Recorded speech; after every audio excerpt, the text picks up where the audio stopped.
চাইনি নামছি একটু দেরি হলে মনে করেন কত সোদাসুদি জন করা লাগলো কেন ভাইয়া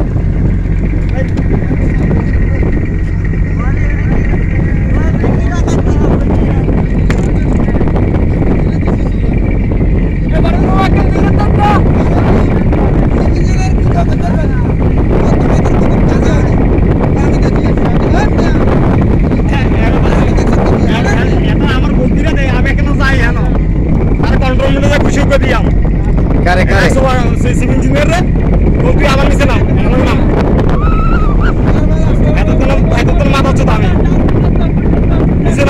माता काम से